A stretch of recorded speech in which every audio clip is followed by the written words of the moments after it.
James Gunn, I'm not a fan. Look, I get it.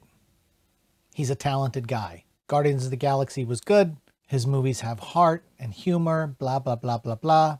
But let's be honest. Handing him the keys to the entire DC universe could just be the final nail in the coffin for DC. Why? Because what works for a quirky, self-contained Marvel franchise doesn't automatically translate to a sprawling, decades-old comic book universe that's already struggling to find its identity. First off, DC's biggest problem has always been its tone. They swung too dark with Snyder, they swung too goofy with the Justice League reshoots, and now Gunn, who loves campy, offbeat humor, might push it even further into absurdity. That's fine for Peacemaker, but not Batman.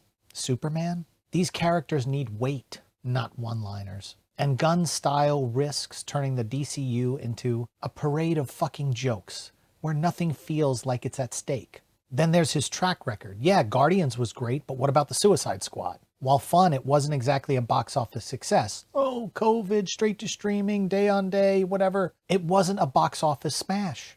And now he's got this massive, interconnected universe with obscure characters like the Authority, Swamp Thing. It's a huge gamble. Marvel built its empire slowly. Gunn's trying to fast track it. And that almost never works. Look at the Snyderverse. Look at the Dark Universe. Look at all of Sony's Spider-Man spin-offs. Rushing a shared universe is a recipe for failure. And let's not forget, DC fans are divided. Snyder loyalists already hate this direction. Casual audiences are burned out on all the reboots of the superhero films. And Gunn's vision just might alienate everyone further. If Superman flops or just feels too niche, the whole DCU could collapse before it starts. Gunn's got talent, but talent doesn't guarantee success, especially when you're trying to rebuild a broken franchise. This could either be the big comeback or dead on arrival. Now let's talk about the marketing for Superman, because honestly, it's been a shit show this far, and everyone knows how I feel about it. James Gunn has been trying to sell us, by using himself as much as possible, on his new vision.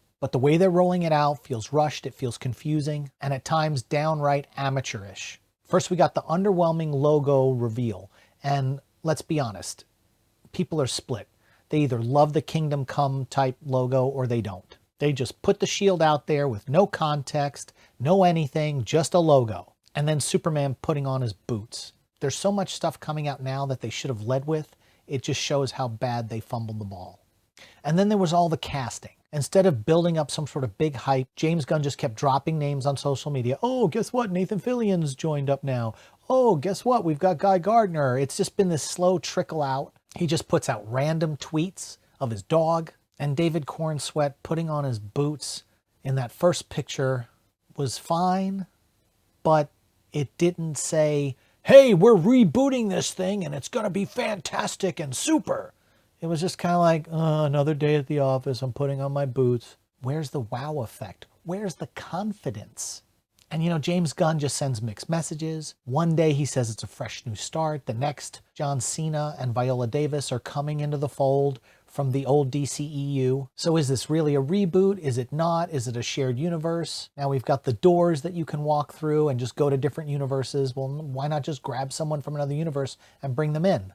DC's rollout felt like a shotgun blast instead of targeted marketing. The bottom line is marketing matters, especially for a franchise that's already on thin ice. Right now, Superman's not flying. It could just fall flat on its face.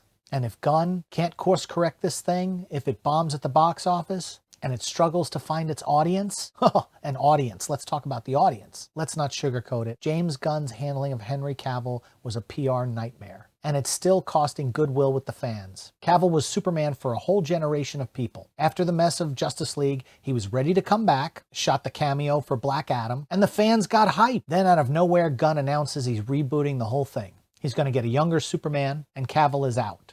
Just like that. No send-off, no gratitude, just a cold corporate pivot. And the way it was communicated, a couple of vague tweets, Cavill being promised something else down the road in the DC universe. If something comes up, that's not how you treat an actor that wore the cape for a decade. It wasn't just a bad call, it was tone deaf. The Snyderverse DC films had its problems, but Cavill had a loyal fan base. And those fans aren't just disappointed, they're angry. And in the age of social media, anger has real consequences. Look at the backlash when Gunn announced his reboot. Hashtag recast Henry Cavill was trending for days. There's a huge swath of the audience that now sees the DCU as the franchise that disrespected their Superman. And they're not going to support it out of principle while it's closed. And here's the thing, Gunn didn't have to alienate anyone. He could have given Cavill a proper farewell. One last movie or maybe some sort of short film that could pass the torch. But instead, he burned the bridge. And now a portion of the fan base is rooting against him. And in an era where superhero fatigue could be a thing, every ticket counts. That was a risk James Gunn didn't need to take. You can't rebuild the DC universe if a significant portion of your fan base has already checked out. And Gunn's Cavill fumble made it harder than it had to be.